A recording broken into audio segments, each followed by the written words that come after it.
Hello everyone, good evening. मैं शरद यादव आप सभी का स्वागत करता हूं आपके अपने यूट्यूब चैनल ग्लैंस एकेडमी पर। दोस्तों, वाईफाई जो है कि 2 दिन से नहीं चल रहा था, इसीलिए आपकी करंट अफेयर्स की विजन आईएएस वाली क्लास नहीं आ पाई थी। और आज जो है कि मेरे इंजीनियर ने मुझे बताया कि वाईफाई जो है कि सही हो चुका है। तो मैंने तुरंत ही जो अपने ऑफिस से आने के बाद सबसे पहला काम किया कि आप लोगों के लिए क्लास बनाऊं, क्योंकि इन्वायरमेंट का आज सेक्शन हम लोग शुरू कर रहे हैं और जो लॉन्ग टॉपिक है इन्वायरमेंट के वो आज हम कंप्लीट कर लेंगे, जिसमें हम लोग अगस्त 2023 की मंथली मैगजीन के अंतर्गत कवर कर रहे हैं। इसमें हमने पॉलिटी कवर किया, आईआर कवर किया और इकोनॉमिक्स को कवर कर लिया है। साथ ही साथ आपको बताते चलूं कि मई, जून और जुलाई इन तीनों ही मंथ की कवर की जा चुकी है और अगस्त की हम लोग कवर कर रहे हैं। इन सभी की पीडीएफ के लिए आप हमारे टेलीग्राम चैनल को ज्वाइन कर लीजिए, लिंक डिस्क्रिप्शन बॉक्स में दिया हुआ है। और साथ ही साथ आप लोग बहुत सारे कमेंट करके पूछ रहे थे कि सर विजन आईएएस के जो मंथली मैगजीन है इसके शॉर्ट नोट्स कैसे बनाएं जो आपके प्रीलिम्स के साथ मेंस में भी हेल्पफुल रहे। तो मैंने उसके लिए भी एक क्लास बना रखी है जिसका लिंक डिस्क्रिप्शन बॉक्स में आपको मिल जाएगा, विजन आईएएस शॉर्ट नोट्स। तो आप उसे जरूर देख लीजिएगा, आपको एक आइडिया लग जाएगा कि मंथली मैगजीन को कैसे मुश्किल से 20 से 25 पेज में कवर कर लेंगे आप। तो चलिए शुरू करते हैं आज के इस टॉपिक को। चैनल पर पहली बार आए तो प्लीज चैनल को सब्सक्राइब जरूर कर लीजिएगा, नोटिफिकेशन ऑन कर लीजिएगा। तो आज का हमारा ये टॉपिक है दोस्तों, और टॉपिक में क्या हम लोग आज पढ़ेंगे, एनवायरनमेंट के अंतर्गत GBFF। What is this? Global biodiversity framework fund, यानी कि ग्लोबल बायोडायवर्सिटी फ्रेमवर्क फंड तो पहले से ही था, वैश्विक जैव विविधता फ्रेमवर्क कोर्स। तो इसकी जो 7वीं सभा हुई इसमें GBFF का अनुसमर्थन करने की शुरुआत की गई। किसकी 7वीं सभा हुई? तो ग्लोबल एनवायरनमेंट फैसिलिटी, ध्यान दीजिएगा, आपने इसको पढ़ा होगा GEF। इसकी जो 7वीं बैठक हुई थी तो इसमें यह समर्थन किया गया कि GBFF की शुरुआत की जाए, तो यहां पे कर दी गई। और अब अगर हम बात करें तो जो कुनमिंग मॉन्ट्रियल वैश्विक, ध्यान दीजिएगा, कुनमिंग मॉन्ट्रियल वैश्विक जैव विविधता फ्रेमवर्क जो है, एक मिनट कलर चेंज कर लूं, हाँ। तो अब देखते हैं यहाँ पे KMGBF, इट मीन्स कि Kunming Montreal global biodiversity framework की बात करें तो इसको मॉन्ट्रियल में आयोजित जब आपका संयुक्त राष्ट्र जैव विविधता अभिसमय हुआ था COP15, तो यहां पर इसको अपना लिया गया था मॉन्ट्रियल में, और इसे आईची लक्ष्य जो थे, आईची जैव विविधता लक्ष्य की जगह पर लागू किया गया। किसको? कुनमिंग वाले को। और यह कानूनी रूप से बाध्यकारी नहीं है। ध्यान देना कि अंतर्राष्ट्रीय स्तर पे मैक्सिमम जो पर्यावरण से संबंधित संधियां हैं, कानून है, वो बाध्यकारी नहीं है। कुछ ही इंपॉर्टेंट 2 से 3 हैं जो बाध्यकारी हैं, उनके बारे में आप लोगों को कमेंट सेक्शन में बताना है कि कौन कौन से एग्रीमेंट या कन्वेंशन या अभिसमय जो बाध्यकारी होते हैं कि सभी सदस्य देशों को फॉलो करना होता है। और इसमें 2050 तक के लिए 4 गोल्स और 2030 तक के लिए 23 टारगेट निर्धारित किए गए हैं। किसमें लक्ष्य किए गए? कुनमिंग मॉन्ट्रियल वैश्विक जैव विविधता फ्रेमवर्क, जिसको हमने आईची जैव विविधता लक्ष्य की जगह पे अब लागू कर दिया है। कानूनी रूप से ये बाध्यकारी नहीं है, लेकिन इसमें 2050 तक 4 गोल्स और 2030 तक 23 टारगेट्स निर्धारित किए गए जिनको हमें कंप्लीट करना है। जैसे अगर हम बात करें कि क्या हम बात करेंगे यहाँ पे 2050 तक जो 4 व्यापक गोल हासिल करने। पहला कि मानव जनित गतिविधियों के चलने से जो प्रजातियों की विलुप्ति हो रही है लगातार, जैसे आप देखोगे हमारे यहाँ हिरन की अब कमी देखने को मिलती है, और कस्तूरी मृग की कमी देखने को मिलती है, बारहसिंगा की कमी देखने को मिल रही है, सारस और गिद्ध की कमी देखने को मिल रही है। तो इन सब प्रजातियों को जो विलुप्त हो रही है, इन्हें रोकना है, इन्हें बचाना है, और लाभों के न्यायसंगत साझाकरण को भी सुनिश्चित करना है। जो हमें पर्यावरणीय लाभ मिल रहा है वो हम समस्त सभ्यता, मानव सभ्यता में साझा करें उसे। जैव विविधता के संधारणीय उपयोग को भी सुनिश्चित करें, और प्रति वर्ष $700 बिलियन जुटाकर जैव विविधता संबंधी वित्त पोषण में मौजूदा अंतर को समाप्त करना। यानी जितने भी सदस्य देश होंगे उनका कुछ एक प्रतिशत कोटा होगा कि सभी लोग अपना अपना कोटे का जब पैसा इकट्ठा करेंगे एक जगह, तो $700 बिलियन प्रति वर्ष जुटा के हम क्या करेंगे, विकासशील देशों को देंगे, ताकि वो भी अपने यहाँ जैव विविधता से संबंधित गतिविधि को सुचारू रूप से चला सके और ये व्यापक गोल को हासिल कर सकें। और 2030 तक जो 23 टारगेट रखे गए हैं उनमें से कुछ प्रमुख हैं, जैसे 2030 तक 30% भूमि, अंतर्देशीय जल, समुद्री और तटीय पारिस्थितिकी तंत्र का संरक्षण करना है। यानी कि 2030 तक 30%, तो यानी कि 30 × 30। अगर इसका मतलब होता है कि 2030 तक हमें पूरी पृथ्वी के 30% हिस्से को बचाना, जिसमें भूमि भी शामिल है, अंतर्देशीय जल भी शामिल है, और समुद्री और तटीय पारिस्थितिकी तंत्र। अगर हम इतना भी हर साल मतलब 2030 तक अगर हम बचाते हैं, फिर एक नया टारगेट सेट करेंगे 2035, 40, 50 तक, तो ऐसे धीरे धीरे हम पृथ्वी को सुरक्षित कर पाएंगे और पृथ्वी को बचा सकेंगे। 2050 तक आक्रामक विदेशी प्रजातियों की प्रसार दर को कम करना। जैसे बहुत सारी जो प्रजातियां होती हैं विदेशी, चाहे वो जीव जंतुओं की हो या फिर वो पौधों की हो, तो क्या करती है वो हमारे देशज, जो हमारे देसी पशु होते हैं, जानवर होते हैं, वनस्पतियां होती हैं, पौधे होते हैं, उनको समाप्त कर देती है। तो इनकी दर को कम करना है, विदेशी प्रजातियों की दर को कम करना है। वैश्विक स्तर पर खाद्य की बर्बादी को आधा करना है, क्योंकि हमें पता है कि लगभग 1 अरब जनसंख्या अभी भी गरीबी के कटघरे में खड़ी है। और ऐसे में हम लोग, मध्यम परिवार के लोग या अपर परिवार के लोग, अगर खाने को बर्बाद कर रहे हैं तो इसका मतलब हम उनके हिस्से के साथ गलत कर रहे हैं जिनको ये भोजन मिलना चाहिए था।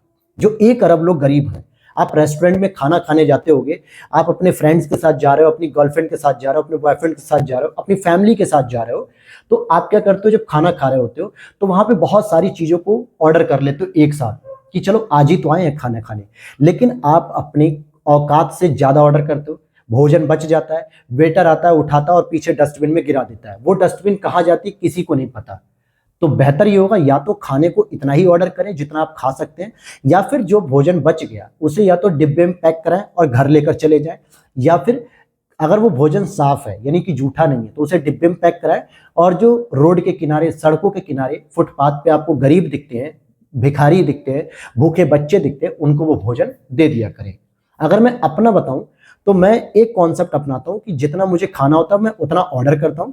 अगर मान लीजिए फिर भी कुछ खाना ऐसा है जो ज्यादा बच गया और वो अगर जूठा खाना है, मैंने ही खाया है, तो उसे क्या करता हूँ, उस रेस्टोरेंट वाले को कहता हूँ भाई जो भी 10-20 रुपए तुम्हारा चार्ज लगे पैक करने का उसे पैक कर दो, और मैं उसे घर लेकर जाता हूँ और फिर वहां पे गर्म करके आराम से खा लेता हूँ। वेस्ट करने से क्या फायदा है भाई, मैं वेस्ट ना करूँ, क्योंकि उस खाने को जो मैं घर लेकर आया खाने के लिए, तो उस समय जो मुझे नया खाना बनाना पड़ता उसकी तो बचत हुई ना। तो ऐसे ही हम बचत कर सकते हैं। हमारे राजा राम मोहन राय, विवेकानंद जी ने, दयानंद सरस्वती ने भी यह विचार दिया कि सप्ताह में एक दिन प्रत्येक व्यक्ति को व्रत रहना चाहिए। 2 फायदे होंगे, एक तो इससे आपका पाचन सिस्टम सही रहेगा, डाइजेशन सिस्टम। दूसरा, हम एक दिन अगर भोजन की बचत कर सकेंगे तो कहीं ना कहीं हम भारत की गरीबी को दूर कर सकते हैं। बहुत अच्छा कॉन्सेप्ट था, तो ये चीज फॉलो करनी चाहिए। वहीं जैव विविधता के नजरिए से अत्यधिक महत्वपूर्ण क्षेत्रों को होने वाले नुकसानों को कम करना या तो शून्य कर देना, हानिकारक सरकारी सब्सिडी में वार्षिक आधार पर $500 बिलियन की कटौती की जाए, और प्रतिवर्ष कम से कम $200 बिलियन अमेरिकी डॉलर जुटाते हुए जैव विविधता संबंधी वित्त पोषण में कमी की भरपाई करना। तो ध्यान देना, 2050 तक टारगेट था कि प्रतिवर्ष 700 बिलियन, लेकिन 2030 में जो टारगेट है कि प्रतिवर्ष कम से कम 200 बिलियन। इतनी बात क्लियर हो गई।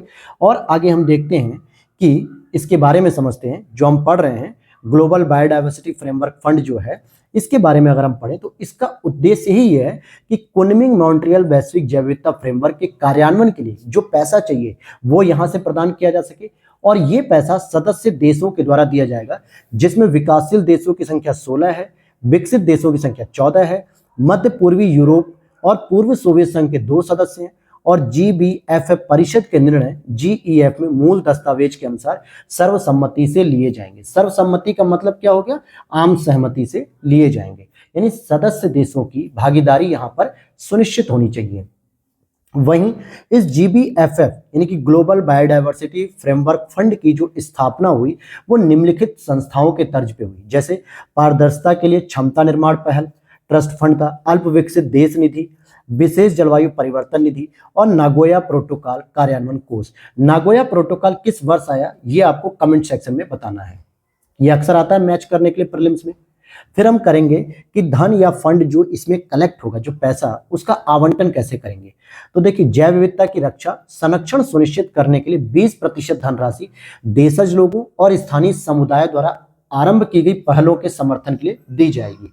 अब आप कहोगे सर ये समझ में नहीं आया, तो राजस्थान में एक आपने समुदाय सुना होगा, कालबेलियाई समुदाय, जो आपके सपेरों की जनजाति होती है, लेकिन वो अपने जंगलों का बचाव करते हैं।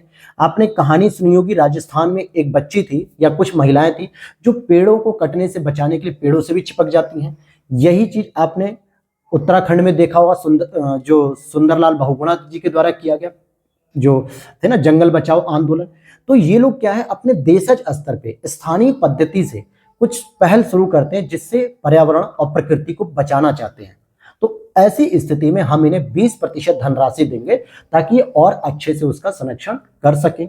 ऐसे ही लघु विकासशील द्वीपीय देशों और लीस्ट डेवलपिंग कंट्री जो अल्प विकसित देश हैं, इनको भी सहायता प्रदान करने में प्राथमिकता दी जाएगी। अब अफ्रीकी देश में बहुत सारे, जैसे सूडान हो गया, नाइजीरिया हो गया, इथोपिया हो गया, जिबूती हो गया, ये सब ऐसे देश हैं जो अल्प विकसित श्रेणी में हैं, इनको प्राथमिकता दी जाएगी इस धनराशि को देने में। और जीबीएफएफ के वित्त पोषण के स्रोत क्या होंगे? भाई इसके पास बजट कहां से आएगा कि ये जो बांटता फिरेगा? तो सरकारें देंगी, दान से प्राप्त राशि, निजी क्षेत्रक, अंतर्राष्ट्रीय वित्तीय संस्थान। इट मीन्स अंतर्राष्ट्रीय वित्तीय संस्थान का मतलब WTO हो गया, वर्ल्ड बैंक हो गया, IMF हो गया, ये जो अंतर्राष्ट्रीय वित्तीय संस्थान है ये पैसा देंगी इसमें। जो प्राइवेट सेक्टर की कंपनियां जैसे Reliance industries, Tata industries, Apple, Samsung industries, Facebook, Twitter industries, ये सभी इनको पैसा देंगी। दान से भी अगर इन्हें कोई चैरिटी के माध्यम से कोई पैसा मिल रहा है तो ये रख सकते हैं। जैसे रतन टाटा जी बहुत चैरिटी करते हैं, जॉब बेजोस करते हैं, एलन मस्क तो बहुत कम करते हैं, लेकिन बिल गेट्स हो गया, मेलिंडा फाउंडेशन, और साथ ही साथ अंतर्राष्ट्रीय स्तर पे सभी देशों की जो सरकारें हैं वो भी इस फंड के लिए फंडिंग करेंगी। तो यहां तक समझ में आ गया होगा। और इसके महत्व की बात करें तो वित्त पोषण का एक ये नया स्रोत के रूप में डेवलप होगा, जिसमें हम इतने लोगों से हम क्या करेंगे, फंड की अपेक्षा कर सकते हैं। देशज लोगों की भागीदारी को लेकर प्रतिबद्धता है कि अगर कोई स्थानीय समुदाय या देशज समुदाय, चाहे जनजातीय समुदाय हो, ग्रामीण समुदाय हो, हम उसे भी 20% धनराशि देकर उस पर्यावरण की सुरक्षा करा सकते हैं। स्थलीय और महासागरीय क्षेत्रों का लगभग 25% हिस्सा देशज लोग और स्थानीय समुदायों के द्वारा प्रबंधित किया जाता है, जो कि पृथ्वी की 80% जैव विविधता भी इन्हीं क्षेत्रों में मौजूद है। तो आप कह सकते हो कि जो महासागर और स्थल के जो जंगल क्षेत्र होते हैं, हिमालयी क्षेत्र होते हैं, पहाड़ी क्षेत्र होते हैं, यहाँ पर जब इसकी सुरक्षा कर रहे होते हैं तो हम स्थानीय लोगों की भी भागीदारी ले रहे हैं इसमें। जैसे प्राचीन काल से ही वनों और जैव विविधता की रक्षा करते आ रहे देशज समुदायों के अधिकारों का सम्मान करना, वनों और जैव विविधता के संरक्षण में देशज समुदायों की भागीदारी को स्वीकार करना। वहीं एसडीजी के अनुरूप जैसे एसडीजी 13 जलवायु कार्रवाई, एसडीजी 14 जलीय जीवन का संरक्षण, एसडीजी 15 स्थलीय जीवन का संरक्षण, तो हम कहीं ना कहीं पृथ्वी के स्थल रूप में वनों का संरक्षण करेंगे, हिमालयी क्षेत्रों का संरक्षण करेंगे और इकोसिस्टम का संरक्षण करेंगे। वहीं जलीय स्तर पे हम महासागर का, समुद्रों का, नदियों का, झीलों का, तालाबों का, इन सभी का जब संरक्षण कर रहे होंगे तो ये सस्टेनेबल डेवलपमेंट 13, 14, 15 का भी संरक्षण हम कर रहे होंगे। तो ये काफी इंपॉर्टेंट रहेगा यहाँ पर ये टॉपिक। अब जरा सा हम ग्लोबल एनवायरनमेंट फैसिलिटी के बारे में थोड़ी जानकारी ले लें, जिसके अंतर्गत इसको शुरू किया गया। तो इसका हेडक्वार्टर है वाशिंगटन डीसी। हालांकि 1991 में बहुपक्षीय पर्यावरणीय कोष के रूप में इसकी स्थापना की गई थी। इसका उद्देश्य है वित्तीय तंत्र के रूप में 4 प्रमुख क्षेत्रों को कवर करना, जिसमें जलवायु परिवर्तन, जैव विविधता, अंतर्राष्ट्रीय जल और ओजोन क्षरण, इनके बचाव के लिए ये नए नए वित्तीय तंत्रों की स्थापना करता है, ताकि इनके लिए जो वित्त की कमी होती है, पैसों की कमी होती है, वो जुटा सके। और इसीलिए इन्होंने एक नई संस्था बनाई, GEFF, ठीक है। और साथ ही साथ इसकी जो कार्यान्वयन एजेंसी है, ये किन एजेंसियों के माध्यम से काम करते हैं? तो यूनाइटेड नेशन डेवलपमेंट प्रोग्राम यानी कि संयुक्त राष्ट्र विकास क्रम, वर्ल्ड बैंक और यूनेप यानी संयुक्त राष्ट्र पर्यावरण कार्यक्रम, इन तीनों संस्थाओं के सहयोग से काम करते हैं और भारत भी इसका सदस्य देश है। अगर हम बात करें सामान्य नीतियों की समीक्षा करने के लिए GEF की बैठक प्रत्येक 3 से 4 वर्षों में की जाती है और इस GEF में 5 अभिसमयों के लिए वित्तीय तंत्र के रूप में कार्य करते हैं। कौन कौन? एक तो CBD हो गया, UNFCCC हो गया, POP हो गया, इट मीन्स की जो दीर्घ स्थायी कार्बनिक प्रदूषक है उस पर स्टॉकहोम अभिसमय, फिर संयुक्त राष्ट्र का मरुस्थलीकरण रोकथाम अभिसमय, ये भी इसके लिए काम करता है, और पारे पर मिनीमाता अभिसमय, ठीक है। तो ये सारी चीजें यहां पर आप देख सकते हो। अब हम अगले टॉपिक की ओर चलते हैं, भारतीय हिमालय क्षेत्र में असंधारणीय पर्यटन। जैसे आप लोग देखेंगे कि जैसे जैसे जो है कि थोड़ा सा गर्मी का टाइम बढ़ता है, मार्च अप्रैल के आसपास का समय या फिर अक्टूबर सितंबर के समय जब बर्फबारी हो रही होती है, तो बहुत सारे जो पर्यटक होते हैं, चाहे वो देसी हो मतलब इंडियंस हो या फॉरेनर्स हो, बहुत सारे लोग हिमालयी रीजन में जाके घूमना चाहते हैं। चाहे फिर आपके जम्मू कश्मीर में घूमने जाएं, लद्दाख में घूमने जाएं, या फिर आपके अरुणाचल प्रदेश में जाएं, सिक्किम में जाएं, मिजोरम में जाएं, असम में जाएं, या फिर आपके नागालैंड में घूमने जाएं, हिमाचल में जाएं, उत्तराखंड में जाएं, ये सभी हिमालयी रीजन हैं। तो यहाँ पर जो टूरिज्म लगातार बढ़ता जा रहा है और आप देखेंगे कि कुछ यहाँ पे धार्मिक स्थल भी है जिससे और भी संख्या बढ़ती। जैसे आप माँ वैष्णो देवी के दर्शन देखिए, जम्मू कश्मीर में लोग करने जाते हैं। केदारनाथ के दर्शन उत्तराखंड में लोग करने जाते हैं। ठीक है, गंगोत्री के दर्शन करने जाते हैं, हरिद्वार में जाते हैं लोग। और इसी तरीके से घूमने के पर्पज से मसूरी चले जाते हैं, नैनीताल घूमने जाते हैं, सिक्किम घूमने जाते हैं। तो इस मामले में पर्यटन की संख्या लगातार बढ़ रही है। तो आप कहोगे सर अच्छी बात है, पर्यटन बढ़ रहा है तो रोजगार बढ़ रहा है, लेकिन इसकी वजह से पर्यावरण पर हिमालयी क्षेत्र में कुछ दबाव भी बढ़ रहा है, चुनौतियां भी आ रही हैं। उसके संबंध में संसद की एक स्थायी समिति है दोस्तों, संसद की एक स्थायी समिति ने सरकार को भारतीय हिमालय क्षेत्र में विनाशकारी गतिविधियों पर रोक लगाने के लिए समय सीमा के साथ व्यवहारिक कार्य योजना तैयार करने की सिफारिश की है कि अगर समय रहते हमने इन गलत गतिविधियों को, विनाशकारी गतिविधियों को नहीं रोका तो भारतीय हिमालयी क्षेत्र पूरी तरीके से डिस्टर्ब हो जाएगा, पूरी तरीके से कोलैप्स करने की स्थिति में आ सकता है। तो ये रिपोर्ट में बताया गया है। क्या बताया गया है? जैसे बताया जा रहा है कि हिमालय, ये जो IHR है, इसका मतलब है कि इंडियन हिमालय रेंज या इंडियन हिमालय रीजन, इसमें पर्यटकों की गतिविधियों से हो रही अत्यधिक वृद्धि के कारण प्राकृतिक संसाधनों के अतिदोहन, अवैध निर्माण जैसे कार्यों को बढ़ावा मिला है। जैसे आप देखोगे होम स्टे, बहुत सारे लोग नैनीताल में जाओगे, मसूरी में जाओगे, या फिर आप जो है कि जम्मू में जाओगे, कटरा वगैरह जो है, तो वहां पे आप देखोगे बहुत सारे लोग होम स्टे कराते हैं अपने घरों में ही, 2-3 दिन के लिए पर्यटक को रोकते हैं, 10-12 हजार रुपए जो भी लेना होता है लेते हैं। गेस्ट हाउस बनते हैं, रिसोर्ट, होटल, रेस्तरां, अन्य प्रकार के अतिक्रमण इसमें शामिल है। तो अब आप कहोगे सर ऐसा तो नहीं है, वो तो सब अपने अपनी जमीन में बनाते हैं। तो आप ये देखो ना कि कहीं ना कहीं पहाड़ी क्षेत्रों में जब ये चीजों का निर्माण कर रहे होते हैं, तो आप देखोगे, कभी गए होगे तो, कि पहाड़ों को काट के बनाते हैं। एक तरफ घाटी होती है, दूसरी तरफ जमीन को समतल करते हैं पहाड़ को काट के, और वहां होटल बना देते हैं, वहां टूरिस्ट प्लेस बना देते हैं।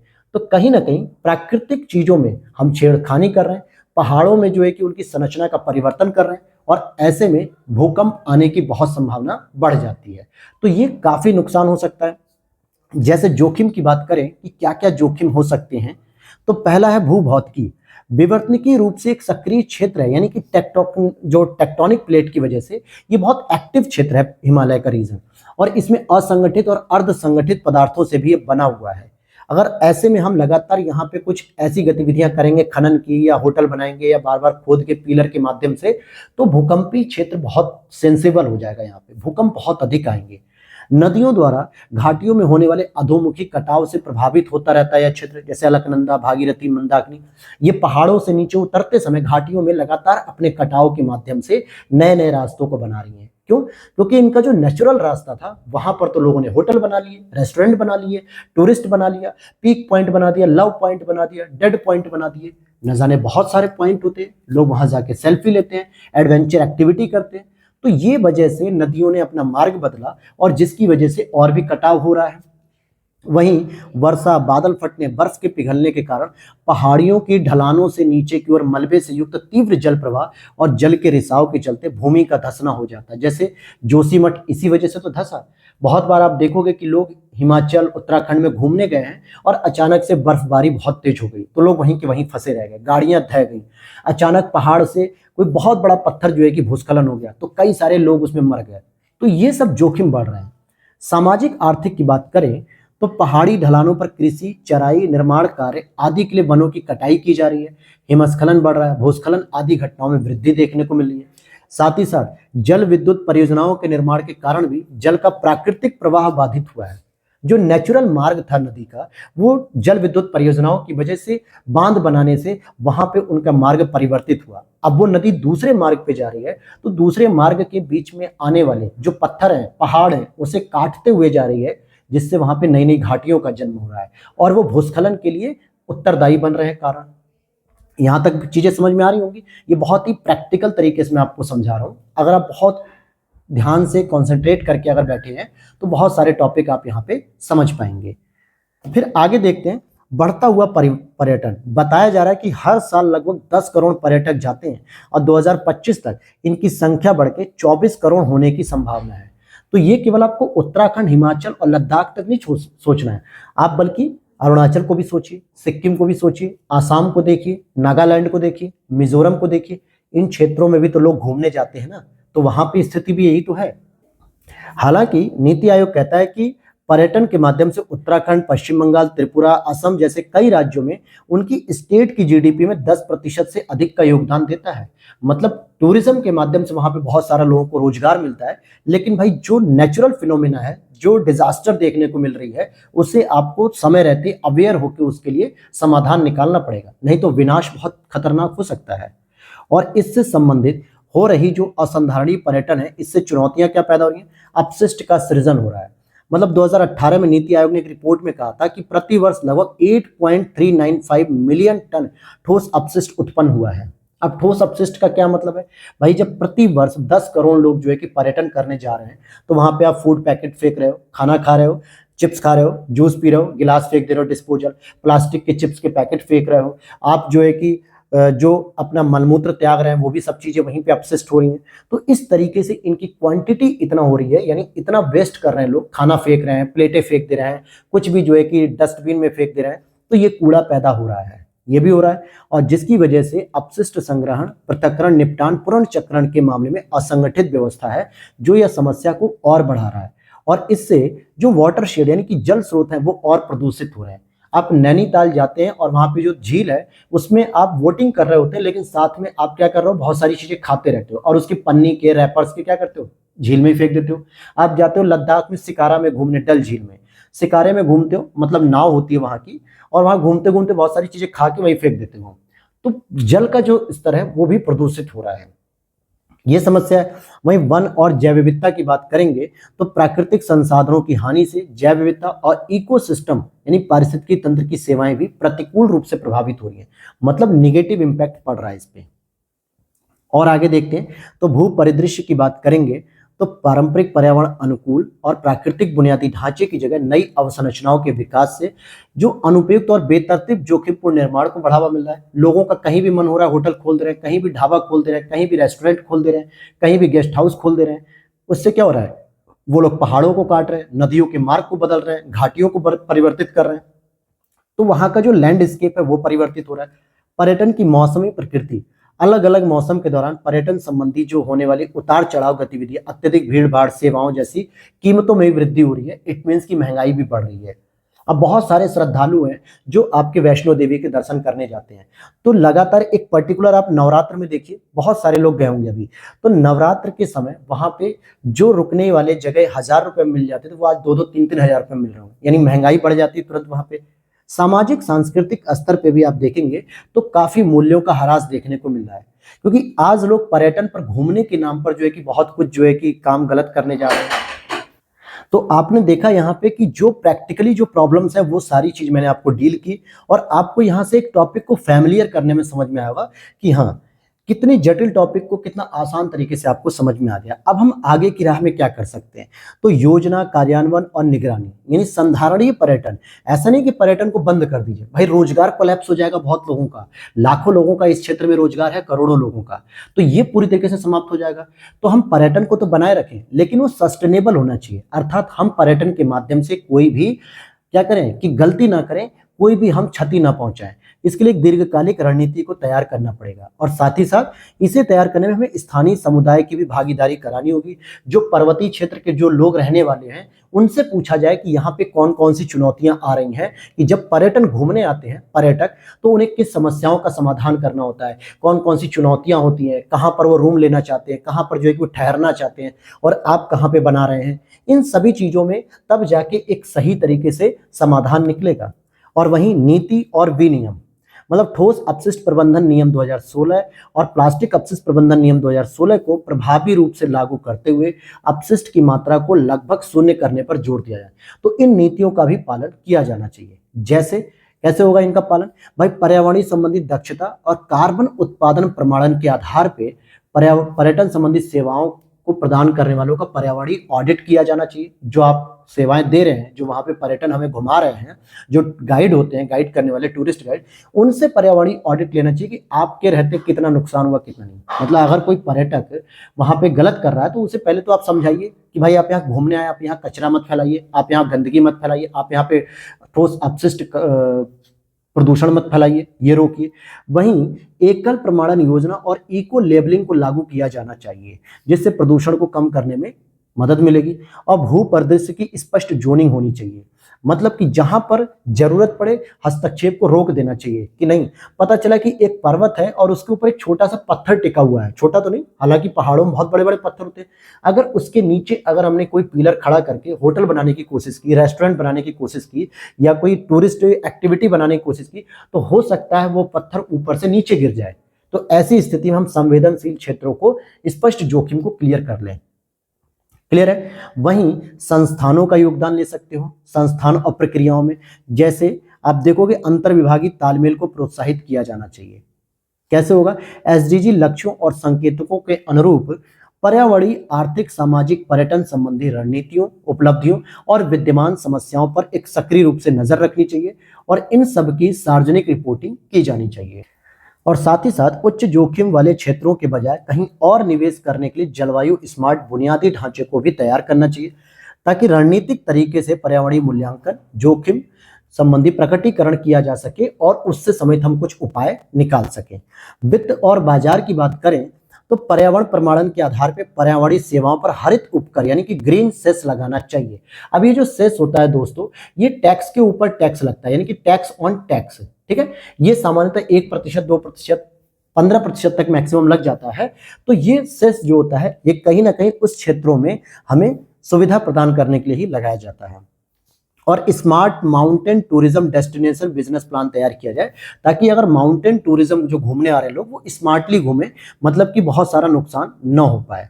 और टेक्नोलॉजी की बात करेंगे तो प्रभावी प्लानिंग के लिए आप निम्नलिखित उपायों को अपना सकते हो, जैसे जो कई खतरों से ग्रस्त क्षेत्रों की पहचान करिए, प्रमुख नदी घाटियों और भू आकृति विज्ञान संबंधी मानचित्र तैयार करना चाहिए। और क्षमता निर्माण को भी लेकर हमें मीडिया का अभियान चलाना चाहिए, पर्यटन सूचना केंद्र स्थापित करने चाहिए, जिससे लोगों को जागरूकता और संवेदनशीलता बढ़ाई जा सके। अब जागरूकता के स्तर पे क्या है, आपने इस टॉपिक को तो पढ़ लिया, जितने लोगों ने भी अभी सुना है मुझे, इस टॉपिक को देख लिया, लेकिन होगा क्या, अब जागरूकता के तौर पे ये आपकी नैतिक जिम्मेदारी है कि अगर आप कभी भविष्य में पहाड़ी क्षेत्रों में या कहीं भी टूरिज्म करने जाएं, भारत के दक्षिणी हिस्से में जाएं, पूर्वी हिस्से में जाएं, पश्चिमी हिस्से में जाएं या दुनिया में जाएं, किसी भी जगह जाएं, ये आपकी नैतिक जिम्मेदारी बनती है कि मानवता के नाते आपको कूड़ा कचरा इधर उधर नहीं फेंकना है।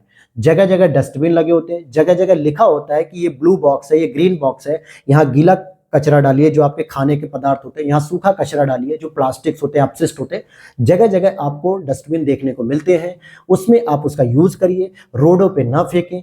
पानी में जब आप बोटिंग कर रहे होते हैं, शिकारा पे घूम रहे होते हैं, तो कोशिश करिए कुछ भी खाने का सामान न लेके जाए। अगर आप खाने का सामान लेकर जा रहे हैं तो साथ में एक छोटा सा बैग लीजिए, जिसमें अपना सारा का सारा डस्टबिन का कचरा डाल दीजिए, ताकि जब आप उस पानी से बाहर निकले, नदी से, तालाब से बोटिंग करके, तो आप डस्टबिन में उसे प्रॉपर दे सके, रख सके, जिससे आप भी अपना एक सहयोग कर सकते हो। आखिर वहां पे कोई एलियन नहीं आ रहा है कूड़ा फैलाने, या कोई राक्षस नहीं आते, हम और आप इंसान ही होते हैं जो वहां पे पर्यटन के स्थान पे गंदगी मचा रहे होते हैं, इतना प्रदूषण कर रहे होते हैं। तो हमारी जिम्मेदारी कि हम ही उसको सही करें। तो अपने अपने स्तर से भी अगर आप लोग काम करेंगे ना, तो छोटा छोटा बूंद बूंद भर के ही हम लोग घड़ा भरते हैं, तो छोटी छोटी हम सफाई करते हुए पर्यटन को शुद्ध कर लेंगे। चलिए अब तो चलते हैं हम अगले टॉपिक पे। तो वीडियो अच्छी लग रही है तो लाइक जरूर कर दिया करो दोस्तों, और अपने दोस्तों के साथ भी फ्रेंड सर्किल में शेयर किया करो जो विजन आईएएस की मंथली मैगजीन पढ़ना चाहते हैं और यूट्यूब पर पूरे उन्हें हिंदी मीडियम में कहीं भी नहीं मिल रही है, तो हमारे प्लेटफॉर्म से जुड़िए। और यहाँ पर आपको रेगुलर क्लासेस मिलती है हर मंथ की, साथ ही साथ पीटी 365 भी मैं कंप्लीट कराऊंगा। तो इन सभी चीजों को मिस ना करें, जरूर शेयर किया करिए। फिर आगे चलते हैं, अगला टॉपिक है वाटर ट्रेडिंग। यानी कि अब आप कहोगे सर ये क्या, ये तो जल एक प्राकृतिक संसाधन है और इसे बेचने की बात हो रही है, यानी इसका व्यापार होने की बात हो रही है। तो अगर देखा जाए तो आप जो रेलवे में बॉटल खरीदते हैं पानी की या ट्रैवल करते समय, तो वो भी तो पानी बिक ही रहा है ना, 20 रुपए, 10 रुपए, 25 रुपए, 50 रुपए। तो उस पर हम बात करेंगे। नीति आयोग ने उपचारित अपशिष्ट जल के पुनः उपयोग को बढ़ावा देने के लिए वाटर ट्रेडिंग मैकेनिज्म पर एक दस्तावेज जारी किया है। तो पहले आपको पॉइंट समझना है कि सुर्खियों में क्यों है। भाई नीति आयोग ने कहा कि जो हम अपशिष्ट जल होता है ना, जो गंदा जल होता है, जो वेस्टेज होता है, जिसको हम फिल्टर कर रहे हैं, रिफाइन कर रहे हैं, बड़ी बड़ी इंडस्ट्री लगाकर, बड़े बड़े जो है कि प्लांट लगाकर हम उसे उपचारित कर रहे हैं, मतलब जो उसकी अशुद्धियां हैं, गंदगी है, हम उसे साफ करके पानी को स्वच्छ बना रहे हैं। तो इसको रीयूज करने के लिए हमें वाटर ट्रेडिंग मैकेनिज्म पर फोकस करना होगा, हम इसका रीयूज कर सके। अब जैसे बड़े बड़े मेट्रो शहरों में आप देखोगे, दिल्ली में, कोलकाता में, चेन्नई में, वहां पे यही शहर के जो गंदे पानी होते हैं उन्हें फिल्टर किया जाता है, उसमें दवाई मिलाई जाती है ताकि उसके बैक्टीरिया, फंगस, इन्फेक्शन करने वाले जो वायरस हैं वो सब डैमेज हो जाए, मर जाए, और फिर उसको हम फिल्टर करके एक साफ स्वच्छ पानी पीने योग्य बनाने के बाद शहरों में सप्लाई करते हैं। यही तो होता है। अब दिल्ली में आपको क्या लगता है, यमुना खुद गंदी है तो दिल्ली वालों को पानी कहाँ से मिलेगा? इसी पानी को ही तो फिल्टर करके सरकार सबको प्रोवाइड कर रही है। ऐसा तो नहीं है ना कि समुद्र से जाके टैंकर लेके पानी भर के ला रही है। समुद्र का पानी तो वैसे भी नहीं पी पाएगा आदमी। तो मेट्रो शहरों में भी यही किया जा रहा है ना। तो आप देखेंगे वाटर ट्रेडिंग मैकेनिज्म के बारे में समझेंगे कि पहले तो वाटर ट्रेडिंग का मतलब क्या है कि जल को सार्वजनिक वस्तु मानने के बजाय इसे कमोडिटी यानी कि खरीद बिक्री योग्य वस्तु के रूप में मान्यता दी जाए। यानी अब हम पानी को खरीद भी सकते हैं, बेच भी सकते हैं। अब यहाँ पर आप कहोगे सर ये तो बड़ी गलत बात हो रही है कि जो सार्वजनिक संसाधन है उसको हम खरीदेंगे और बेचेंगे। तो आपको मैं बता दूं, आपने बचपन से ये पढ़ा होगा कि जल है तो कल है, बूंद बूंद जरूरी है। लेकिन इतने सारे स्लोगन, इतनी सारी कहानियां, इतनी सारी घटनाएं आपने सुनी है कि अफ्रीका में 0 डे तक हो गया है स्थिति। 0 डे का मतलब होता है कि बिल्कुल पानी खत्म हो जाना। अभी फुकरे मूवी आई है दोस्तों, फुकरे मूवी मैंने देखी थी, जो फुकरे का 3rd पार्ट है, आप उसे जाके देखिएगा। उसमें डे 0 का कॉन्सेप्ट है कि मतलब पानी विहीन हो जाना किसी क्षेत्र का, ये होता है डे 0। तो वही बात है कि जब हमें फ्री की चीज मिल रही होती है तो हम उसकी कीमत नहीं समझते हैं, और जब हम उसी चीज को, पानी को खरीदने लगते हैं तो हम उस पानी की कीमत समझते हैं। फिर हम उस ट्रैवल के समय एक बोतल पानी को 20 घंटा चलाते हैं, 15 घंटा चलाते हैं कि भाई पानी खत्म ना हो जाए, नहीं तो फिर पानी वाला नहीं मिलेगा। होता है ना अक्सर, ऐसा सभी के साथ होता होगा। अगर आप स्टूडेंट हैं, अपने घर जाते होंगे तो, और लेकिन अगर वही आपके घर में पानी रखा है तो कहीं इधर गिर रहा है 1 गिलास पानी, कहीं उधर 1 गिलास पानी आपने कुल्ला कर लिया। ब्रश कर रहे हो तो 2 लीटर पानी बहा दिया, ब्रश का टैप खुला पड़ा है बेसिन का, पानी गिरे जा रहा है और आप अभी ब्रश रगड़ रहे हो। तो बहुत सारी चीजें जहां पे पानी को हम वेस्टेज करते हैं। तो ये गवर्नमेंट का मैकेनिज्म है, पानी बेचना मैकेनिज्म नहीं है। मेन है कि जो अपशिष्ट पानी था उसको हमने सही किया, स्वच्छ किया, और रीयूज करने के लिए हम वाटर का ट्रेड करेंगे। क्लियर हो गया? मैकेनिज्म क्या होता है कि कोई एक जल की कंपनी रहेगी जो स्वयं की जल स्रोत निर्मित करने के बजाय किसी तीसरे पक्ष से जल को खरीदती है और ग्राहकों को बेच देती है।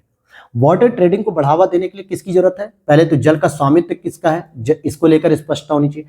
जल का अधिकार किसका है, इसको हस्तांतरित किया जा सकता है। और जल का पुनः उपयोग संबंधी प्रमाण पत्र यानी कि वाटर रीयूज सर्टिफिकेट WRC, इसका उपयोग व्यापार योग्य परमिट के रूप में किया जा सकता है। जैसे नगरपालिका, आवासीय, औद्योगिक, कृषि क्षेत्रकों सहित सभी क्षेत्रकों में जल उपयोगकर्ताओं को पंजीकृत किया जाएगा। क्लियर? WRC यानी कि वाटर रीयूज सर्टिफिकेट को खुले बाजार में बेच सकते हैं जल उपयोगकर्ता, और अपशिष्ट जल के पुनः उपयोग संबंधी लक्ष्य को पूरा करने के लिए दूसरे जल उपयोगकर्ता खुले बाजार से WRC को खरीद सकते हैं। मतलब ये हुआ कि अगर मुझे WRC, इट मीन्स कि वाटर रीयूज सर्टिफिकेट अगर मुझे मिले हैं तो मैं किसी को भी बेच सकता हूं, लेकिन इसके बदले में वो क्या करेगा, पुनः अपशिष्ट वाले जल को खरीद के फिल्टर करके जो है कि काम चलाएगा। तो ये चीज हो गई। और अगर हम बात करें कि वाटर ट्रेडिंग के जरिए उपचारित अपशिष्ट जल के पुनः उपयोग की आवश्यकता ही क्यों है, तो सबसे बड़ी बात कि बढ़ता शहरीकरण, लगभग 40% शहरी अपशिष्ट जल का ही उपचार किया जा पा रहा है, जबकि ऐसे उपचारित जल का पुनः उपयोग नहीं हो रहा है। मतलब अगर 100% अगर आप जल देखोगे तो 60% तो जो है कि रीयूज हो रहा है, लेकिन 40% का रीयूज नहीं हो पा रहा है। तो इसको भी हम आगे बढ़ाएं। जल की असमान उपलब्धता, वार्षिक आधार पर देखोगे, क्षेत्रीय स्तर पर देखोगे कि जल की उपलब्धता में काफी अंतर है। जितना पानी गंगा के किनारे रहने वाले जिलों को मिल जाता है, शहरों को मिलता है, उतना राजस्थान को नहीं मिलता, लद्दाख को नहीं मिलता। जितना पानी दक्षिण भारत में नहीं है उतना पानी उत्तर भारत में है, क्योंकि दक्षिण भारत की जो नदियां हैं वो मौसमी है, बारिश के समय तो एक्टिव रहती है, फिर उसके बाद वो सूखी पड़ जाती हैं। तो दक्षिण भारत में पानी की कमी है, वहां पे चट्टानी संरचना होने की वजह से, ठोस पदार्थ, ठोस पत्थर की संरचना होने की वजह से वहां पे कुएं भी खोदना एक मुश्किल काम है। तो ऐसी स्थिति में क्या है, चेंजेस देखने को मिलते हैं। 4 महीनों के दौरान ही केवल 80% से अधिक वर्षा होती है, बाकी फिर पूरे 8 महीने सूखा पड़ा रहता है। तो ये समस्या है। वहीं जल प्रबंधन में निजी क्षेत्र की भागीदारी, 2002 और 2012 की राष्ट्रीय जल नीति ने निजी क्षेत्र की भागीदारी शुरू करने और PPP सार्वजनिक भागीदारी को बढ़ाने पर भी जोर दिया। यानी प्राइवेट सेक्टर भी इसमें छोटे छोटे प्लांट के माध्यम से इन्वेस्टमेंट करे। बढ़ता हुआ जल प्रदूषण, कृषि अपवाह सहित अपशिष्ट जल जल प्रदूषण का एक प्रमुख कारण है। भाई कृषि में आप बहुत सारा पानी वेस्ट करते हो, वेस्ट करने का मतलब ये नहीं है कि बिल्कुल वेस्ट कर देते हो, लेकिन पौधों को जितना पानी चाहिए होता है उससे अधिक हम पानी देते हैं जो वेस्ट हो जाता है। तो ये एक जल प्रदूषण का कारण है। अपशिष्ट जल की लगभग 80% से अधिक मात्रा जल निकायों में बिना उपचार के ही छोड़ दी जाती है। अब मान लो आपके अगल बगल कोई नाला जा रहा है, उसमें इतना सारा पानी है कि अगर हम उसे अपशिष्ट कर लें यानी उसका उपचार कर दें तो शायद वो प्रयोग में हो जाए, रीयूज हो जाए। लेकिन 80% लगभग जल ऐसा है जो हमारे गंदे कचरों के रूप में पड़ा हुआ है, उस पर कोई सरकार फोकस नहीं कर रही कि इस पानी को हम कंजम्पशन कर सकें, रीयूज कर सकें। वाटर का जो पानी आता है मतलब वर्षा का, उस वर्षा या बारिश के पानी को भी हम स्टोर करने की कोई प्लांट नहीं चला रहे हैं। हालांकि अब जो है कि अमृत सरोवर नाम से केंद्र सरकार की एक योजना है जिसमें बड़े बड़े गांव में जो है कि तालाब खोदे जा रहे हैं, जिसमें बारिश के पानी को स्टोर किया जा रहा है और फिर उसका काम सिंचाई वगैरह में भी किया जा रहा है। वहीं जल की कमी से निपटना, संयुक्त राष्ट्र विश्व जल रिपोर्ट 2023 कहती है कि जल संकट से प्रभावित लोगों की संख्या एशिया में ही सबसे अधिक है, क्योंकि एशिया में जनसंख्या ज्यादा है लेकिन पानी के स्रोत बहुत ही कम है, लगभग 80%। और उसमें भी भारत जल संकट से सबसे अधिक प्रभावित है। अब सोचिए, भारत दुनिया का सबसे अधिक जनसंख्या वाला देश है लेकिन ये जल के संकट में सबसे आगे। राजस्थान में आपको जल नहीं मिलेगा। एक मूवी है, मैं आपको बता दूं, ये एक तरीके से यूट्यूब पर भी है, पिपासा। देखिए, मूवी वगैरह देखनी चाहिए दोस्तों। मूवी देखने से क्या होता है, आपको समाज की एक पहुंच होती है, समाज की समस्याओं से अवगत होते हैं। अगर आप एक यूपीएससी एस्पिरेंट हैं तो केवल अगर आप किताबों के सामने बैठे ना तो आपका ज्ञान अधूरा है। जब तक उन किताबी ज्ञान को आप सामाजिक जीवन में नहीं देखेंगे, व्यवहारिक स्तर पर नहीं देखेंगे, तब तक वो चीजें आपकी किताबों में ही रह जाएंगी और आपको तैयार नहीं होगा। तो इसीलिए मैं फोकस करता हूं कि आप ट्रैवल करिए, समय मिले तो हर 2-3 महीने पे 1-2 दिन का, 4 दिन का ट्रैवल करिए, नए नए जगहों को एक्सप्लोर करिए, वहाँ की समस्याओं को देखिए, वहाँ के कल्चर को देखिए, वहाँ की डाइवर्सिटी को देखिए, विविधताओं को देखिए। मैंने पिपासा मूवी देखी है, उसमें बताता है कि 1-2 महिलाएं, जो गांव की 4-5 महिलाएं, वो 4-4 किलोमीटर जो है कि पानी भरने जाती हैं। सोचो, 4 किलोमीटर पानी जाती है भरने, और कितना पानी ला सकती है? 2 मटका, 3 मटका। तो इससे कितना हुआ? बहुत हुआ, 20 लीटर पानी। आपको लगता है कि एक दिन की व्यक्ति की जरूरत है एक दिन की पूरी 20 लीटर पानी में हो जाएगी? नहीं हो पाएगी। इसलिए वो दिन में 3 बार तो केवल पानी भरने जाती है। तो सोचिए, 4-4 घंटे खाली उनको पानी भरने लाने में लग जाते हैं, 12 घंटे तो उनके ऐसे ही वेस्ट हो गए। तो क्या काम करेंगी, क्या अपनी खेती करेंगी? तो पिपाशा मूवी में जल की कीमत को दर्शाया गया है, तो आप लोग जरूर देखिएगा। तो आगे चलते हैं। और अगर हम बात करें कि भारतीय कृषि में जल उपयोग दक्षता का कम होना, यानी भूजल निकासी के अलावा 89% सिंचाई के लिए उपयोग हो जाता है, जो भूजल से निकलता है, यानी कि भूमि के अंदर से, ट्यूबवेल वगैरह से, कुएं से, और जिसमें 60% से अधिक धान और गन्ना की खेती के लिए सबसे अधिक प्रयोग होता है। भारत जल का एक बड़ा वर्चुअल नेट एक्सपोर्टर है। यानी कि वर्चुअल नेट का मतलब क्या होता है? जो भी आप लिक्विड फूड आइटम खाते हो जिसमें जल शामिल होता है, जैसे आप जूस पी रहे हो तो उसमें भी तो जल शामिल है, आप सूप पी रहे हो, कोई सा चिकन सूप पी रहे हो, टोमेटो सूप पी रहे हो, कॉर्नफ्लेक्स का सूप पी रहे हो, कैसा भी सूप पी रहे हो, उसमें भी जल मिलेगा आपको। तो ऐसे प्रोडक्ट जिसमें जल सीधे तो नहीं दिख रहा है, पानी के रूप में नहीं दिख रहा है, लेकिन लिक्विड फॉर्म में कहीं ना कहीं उसमें पानी मिला हुआ है, तो ये वर्चुअल हो गया।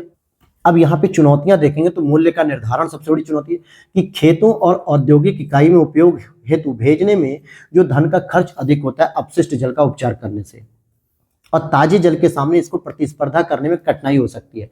अब आपको मैं कहूं कि सर, ये जो है कि एक बॉटल पानी है जो बिल्कुल गंगा नदी से मैंने भरा है, मतलब स्वच्छ वाटर है जो हिमालय से भरा है, और एक वाटर सर ये है जो दिल्ली के गंदे प्रदूषित पानी को मैंने फिल्टर किया है, क्लोरीन वगैरह मिलाया, ब्लीचिंग पाउडर मिलाया, फिल्टर कराया, और ये बाकायदा उपचारित है, मतलब साफ किया गया, फिल्टर किया गया।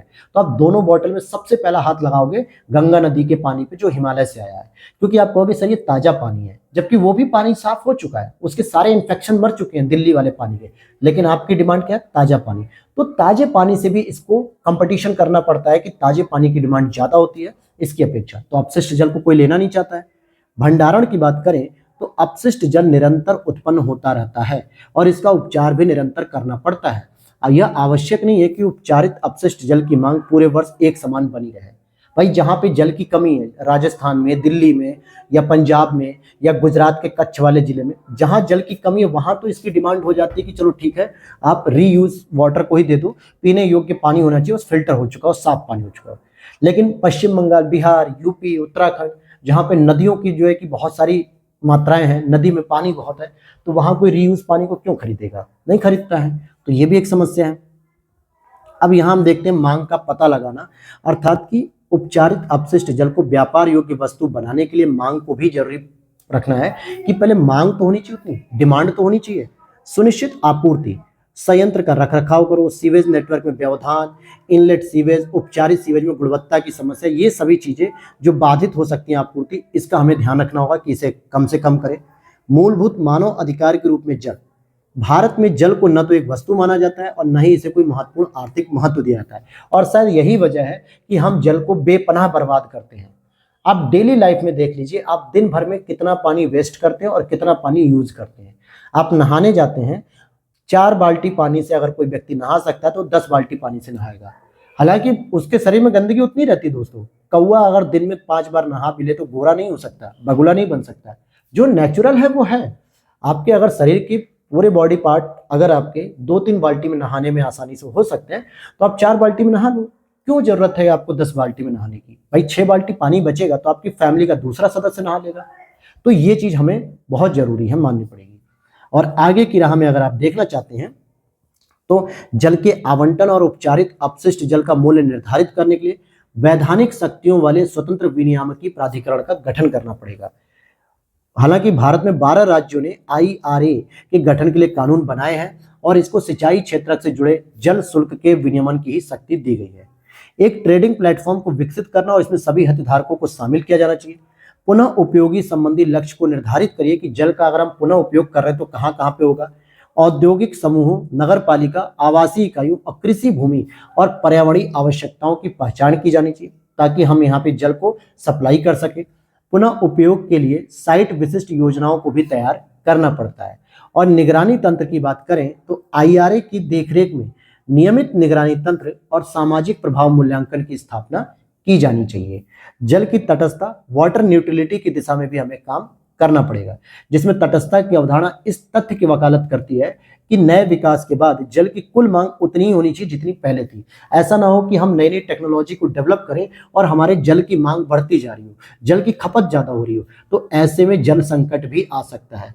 तो जल की डिमांड उतनी होनी चाहिए जितनी पहले थी, यानी सस्टेनेबल होनी चाहिए। ऐसा नहीं कि हम कोई नई टेक्नोलॉजी इनोवेट की, कोई नई इंडस्ट्री लगाई हमने और उसमें बहुत सारा जल जो है कि हमारा वेस्ट हो रहा है, खपत हो रही है, तो इससे जल संकट की भी समस्या आ सकती है। यहां तक समझ में आ गया दोस्तों? अब यहाँ पे अगर आप देखोगे तो वाटर ट्रेडिंग के रूप में आप ऑस्ट्रेलिया का मॉडल देख सकते हो, स्पेन का देख सकते हो और साउथ अफ्रीका का देख सकते हो। वहीं फसल विविधीकरण कृषि में जल संकट की समस्या के समाधान के लिए इंपॉर्टेंट है। जैसे अनाज, दाल, सब्जी, फल, तिलहन की बढ़ती मांग को पूरा करने के लिए किसी क्षेत्र विशेष में एक फसल की खेती के लिए खेती करने की जगह कई फसलों की खेती करो। मृदा के स्वास्थ्य में सुधार करो। कृषि पारिस्थितिकी तंत्र के मध्य बेहतर संतुलन बनाए रखा जा सके। ठीक है, ये सारी चीजें यहाँ पर होनी चाहिए। तो ये सारी चीजें हो गई दोस्तों, और ये कोई खास तो नहीं है लेकिन आप पढ़ सकते हैं इसे। अब हम देखते हैं तटीय जल कृषि प्राधिकरण। अब हम तटीय स्तर पे जो जल कृषि प्राधिकरण है, हम इसमें देखते हैं कि संशोधन क्या किया गया। तो इसमें अगर आप देखोगे तो तटीय जल कृषि प्राधिकरण अधिनियम जो 2005 था, इसमें संशोधन किया गया 2023 में। तो जो 2005 था ये क्यों आया था? तटीय क्षेत्रों, तटीय जल कृषि से जुड़ी गतिविधियों को रेगुलेट करने के उद्देश्य से इसकी स्थापना की गई थी प्राधिकरण की, और ये 2005 में पारित किया गया था एक अधिनियम। ठीक है, इस प्राधिकरण का उद्देश्य था कि तटीय क्षेत्रों में जो तटीय जल कृषि के व्यवस्थित विकास को बढ़ावा देना और तटीय पर्यावरण की रक्षा करना था। लेकिन अब इसमें हम संशोधन कर रहे हैं, तो संशोधन से पहले हम इस बिंदु को समझेंगे कि तटीय जल कृषि होती क्या है। ध्यान दीजिएगा कि जब लवणीय या खारे पानी, क्योंकि वहां पे नमकीन पानी होता है तटों के संग, जल में श्रिम्प, झींगा, मछली या किसी अन्य जलीय जीव का पालन किया जाता है, ठीक है, तो ये तटीय जल कृषि के रूप में जाना जाता है। जबकि ताजे जल में की जाने वाली जल कृषि इसमें शामिल नहीं की जाती, क्योंकि ताजा जल नदियों में होता है, तालाबों में होता है, झीलों में होता है, जो तट पर नहीं होते बल्कि तट के अंदर होते हैं, देशों के अंदर होते हैं, राज्यों में होते हैं, तो ये तटीय क्षेत्र में नहीं माने जाते हैं। वहीं तटीय विनियामकी क्षेत्र के भीतर और उसके इतर भी तटीय जल कृषि के निरंतर संचालन की सुविधा प्रदान करता है। इसमें अपंजीकृत फार्म्स, प्रतिबंधित क्षेत्रों में स्थापित फार्म्स पर दंड लगाने का भी प्रावधान किया गया है। ठीक, लेकिन यहां पर मैं आपको एक आंकड़ा बताते चलूं कि भारत विश्व में तीसरा सबसे बड़ा मछली उत्पादक देश है, दूसरा सबसे बड़ा जलीय कृषि करने वाला देश है। 2013 से 2015 के बीच में सी फूड का निर्यात दुगना हुआ है भारत में, और फ्रोजन झींगा शीर्ष स्थान पर बरकरार है इसका निर्यात में, और यूएसए समुद्र आधारित भारतीय खाद्य पदार्थों का सबसे बड़ा आयातक है। यानी हम जो सी फूड होते हैं सबसे अधिक यूएसए में भेजते हैं, यूएसए को निर्यात करते हैं, फिर चीन और यूरोपीय संघ। तो भारत का एक तटीय क्षेत्र की जो इकोनॉमी है, व्यापार है, वो भी बहुत बड़े स्तर पे है। तो अब हम इसमें और चीजों को समझते हैं कि 2005 में श्रिम्प पालन ही मुख्य तटीय जल कृषि गतिविधि थी, 2005 में। ठीक है, तटीय जल कृषि के पर्यावरण अनुकूल कई नए रूप सामने आ चुके हैं और इसी वजह से तटीय विनियमन क्षेत्र CRZ के भीतर और तटीय क्षेत्रों में संचालित किया जा सकता है। जैसे इसीलिए हमने क्या किया कि कुछ संशोधन किया और कुछ अस्पष्टताओं को दूर करते हुए 2023 में एक नया संशोधन किया। और इसमें क्या कहा गया कि तटीय जल कृषि की पहले तो परिभाषा बढ़ाई गई, जिसमें कहा जा रहा है कि केज कल्चर, सीवीड की कृषि, बाइवॉल्व कल्चर, सजावटी उद्देश्य से समुद्री मत्स्य कृषि, मोती सीप की कृषि, ये सभी चीजें तटीय जल कृषि में ही शामिल की गई हैं। तटीय जल कृषि प्राधिकरण अधिनियम के प्रावधानों के तहत किया गया पंजीकरण मान्य होगा और CRZ यानी कि कोस्टल रीजन जो होते हैं इसकी अधिसूचना के तहत इसे वैध भी माना जाएगा। तो अभी तक जो श्रिम्प कृषि होती थी, श्रिम्प जलीय कृषि, अब उसकी परिभाषा बढ़ा के केज कल्चर, सीवीड, बाइवॉल्व कल्चर, समुद्री मत्स्य, मोती सी, इन सभी को तटीय जल कृषि में शामिल किया गया है। वहीं तटीय जल कृषि प्राधिकरण के कुछ अन्य कार्य हैं, जैसे जलीय कृषि इकाइयों के लिए इनपुट्स और इनसे होने वाले बहिस्राव के लिए मानक तय करना, पर्यावरण के नजरिए से हानिकारक इनपुट्स के उपयोग पर रोक लगाना, इकाइयों, इनपुट्स और उत्सर्जन की निगरानी और उनका विनियमन करना। अवैध तटीय जल कृषि को अपराध की श्रेणी से बाहर कर दिया गया। अब अगर आप कोई अवैध तटीय जल कृषि करते हो तो उसे अपराध नहीं माना जाएगा, बल्कि अब जुर्माना लगाया जाएगा, वो भी आर्थिक दंड के रूप में। और CRZ क्षेत्रों में कुछ निश्चित जल कृषि गतिविधियों को अनुमति दी गई है। ठीक है, निश्चित जो जल कृषि गतिविधि होगी उसको अब अनुमति दे दी गई है।